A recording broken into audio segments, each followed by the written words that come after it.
संजय दिना पाटलांची मतदारसंघात 0 कामगिरी। देशमुखांच्या मतदारसंघात 7 तर वाकचौरेंच्या मतदारसंघात अवघी 2 कामं पूर्ण। निंबाळकर आणि आष्टीकरांच्या मतदारसंघातही कामं संथ गतीने।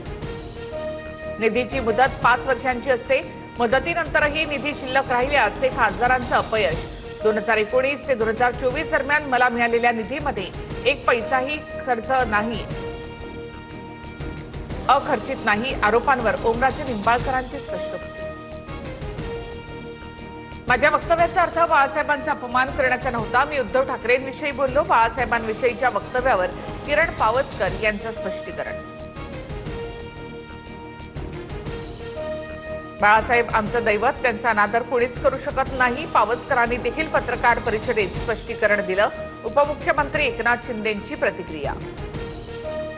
शिंदेंचं पालनपोषण मातोश्रीच्या पाळणाघरातच झालंय।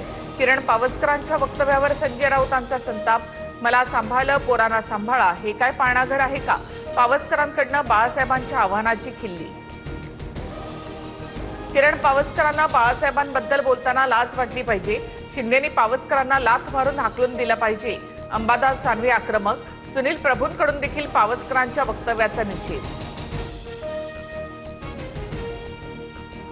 मी तुझ्या नादाला लागतो, 50 कोटी गेले ना, आता गप्प बस। बंदुकीची भाषा करणाऱ्या संजय दिना पाटलांना राऊतांचं ओपन चॅलेंज। तर संजय दिना पाटील दबंग, राऊतांच्या धमक्यांना घाबरणार नाहीत। शिंदेंचं प्रत्युत्तर।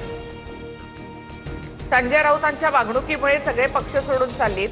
शिवीगाळ करणारे राऊत उद्या दगडफेक करायलाही मागेपुढे पाहणार नाहीत। गिरीश महाजनांची टीका। मंत्र्यांच्या अनुपस्थितीवरून विधानसभेत गदारोळ।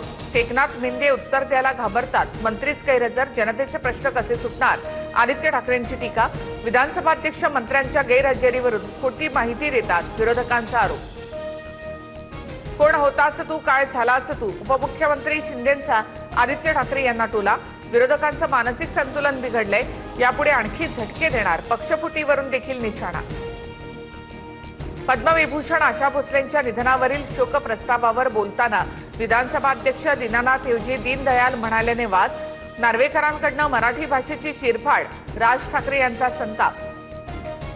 सातारा सांगली परिषद निवडणुकीत महायुतीची 100 मतं फुटल्यानं अंतर्गत वाद चव्हाट्यावर। फुटलेल्या मतांचा हिशोब केला जाईल। जयकुमार गोरेंचा शंभूराज देसाई आणि मकरंद पाटलांना इशारा। तर मतं फुटली नाहीत, देसाईंकडनं स्पष्ट। प्रदीर्घ विश्रांतीनंतर मान्सून महाराष्ट्रामध्ये अखेर सक्रिय। मुंबईसह उपनगरामध्ये जोरदार पावसाची हजेरी। हवामान विभागाकडनं येलो अलर्ट जारी। पावसाच्या सरींमुळे हवामानात सुखद गारवा। विदर्भाला आज पावसाचा ऑरेंज अलर्ट। वर्धा, नागपूर, गोंदिया, चंद्रपुरात वादळी पावसाची शक्यता। तर ठाणे, रायगड, रत्नागिरी, सिंधुदुर्ग, साताऱ्याला पावसाचा येलो अलर्ट। पुढील 24 ते 48 तासात राज्यात पावसाचा जोर वाढणार। एसटी कर्मचाऱ्यांसाठी आनंदाची बातमी। महागाई भत्ता 58%, घरभाडं भत्ता 30% वाढला। प्रताप सरनाईक यांची विधानसभेत घोषणा। कल्याण एमआयडीसीकडनं पाणी कपातीची घोषणा। उद्या मध्यरात्रीपासून शुक्रवारी मध्यरात्रीपर्यंत 48 तास पाणी पुरवठा बंद राहणार। धरणातील पाणीसाठा घटल्यामुळे निर्णय।